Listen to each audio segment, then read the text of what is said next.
Oke Bunda, Bunda ngelihat Ricis menangis saat mediasi, gimana sih Bunda? Bener nggak sih Ricis menangis karena senang bertemu Rian atau ada masalah lain dari yang Bunda lihat mungkin? Kalau dia senang apa enggak saya nggak tahu ya.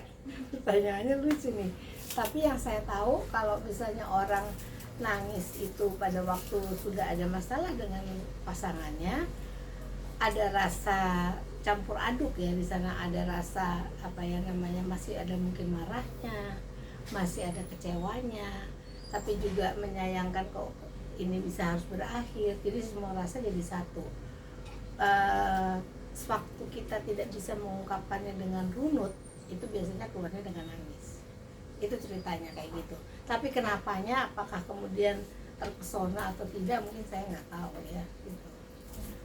Bunda, dari Rian sendiri juga menangis saat persidangan dan berjanji tak akan bongkar aib Ricis. Meskipun Ricis udah melakukan ngebongkar aib-aibnya gitu. Nah, Maksudnya, jadi Ricis bongkar aibnya Rian. iya, tapi Rian dengan tegas bilang kalau dia nggak bakal ngebongkar aib istrinya.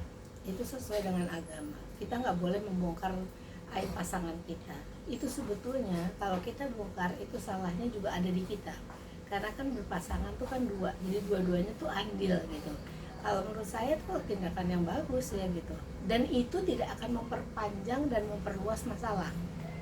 Tidak akan jadi kemudian oh ya karena itu jadi. Nah, itu yang paling saya heran adalah kalau sudah seperti itu kemudian diupload lagi di media sosial, udah pasti akan membuat kubu yang pro dan kontra. Dan ini sebetulnya nggak benar gitu. Bunda ngelihat Tengku Rian mungkin nangisnya ini karena masih kekeh mau mempertahankan rumah tangganya di dalam persidangan maupun di luar persidangan. Mungkin aja, maksud saya gini, selama ini mungkin saya bilang waktu itu kan jalan komunikasinya tuh terputus, tidak dapat kesempatan. Nah ini saatnya gitu. Pada waktu saatnya ini kan semua orang mau ngomong apa adanya, tetapi kemudian ada juga masalah di mana ada orang yang lain dan sebagainya, sehingga apa ya namanya, ada rasa terharu, ada rasa apa dulu yang mau saya omongin gitu tuh, bisa juga seperti itu. Tetapi intinya adalah pada waktu dia sudah lama menginginkan komunikasi yang ada dari dua arah, dan ini baru kesempatan yang pertama, makanya mungkin semuanya jadi ingin tumplok jadi satu gitu. Dan ngelihat Ricis yang masih kekeh mau bercerai gimana Bunda?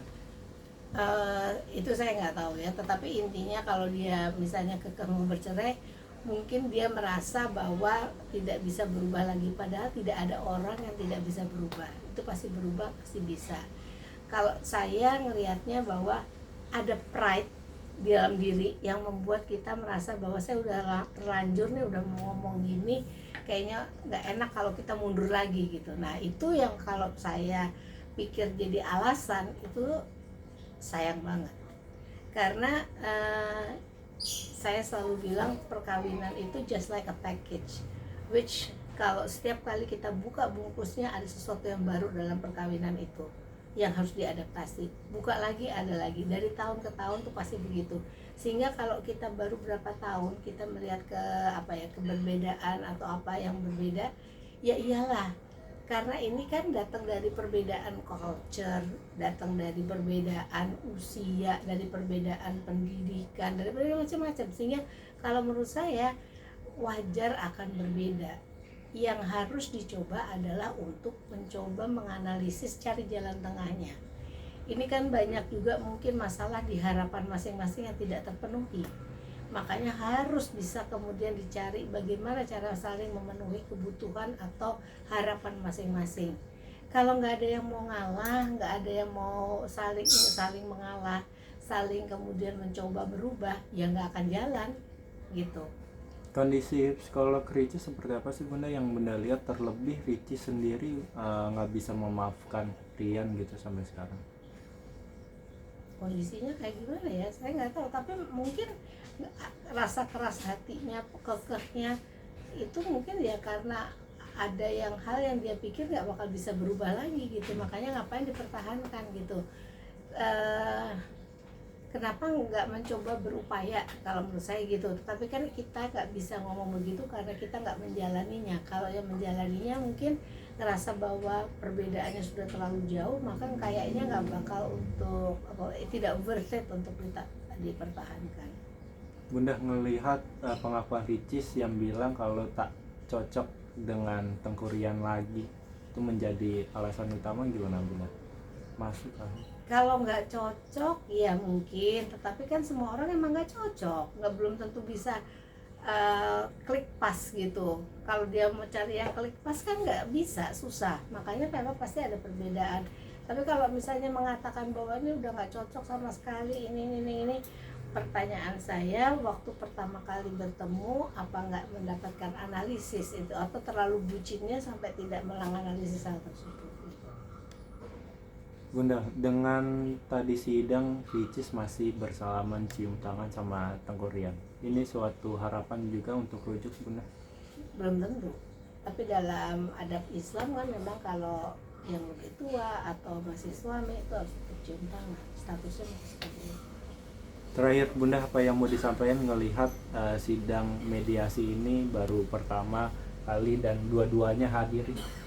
Moga-moga ada titik terang, moga-moganya bisa ada penjelasan kenapa kasus ini sampai ada di dalam rumah tangga mereka, masalahnya sampai ada.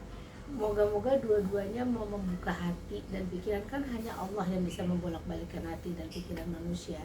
Moga-moga mereka bisa tahu bahwa saya harusnya seperti apa, karena pasangan saya seperti ini, yang berikut juga yang satunya.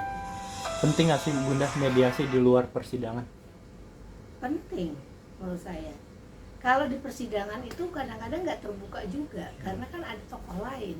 Tapi kalau sambil ada di rumah atau di mana, mungkin yang menjadi mediator adalah orang yang sangat netral bagi mereka berdua. Itu mungkin lebih, kalau ini kan dari sisi agama, dari sisi persidangan, ini orang dipasang spesial di situ.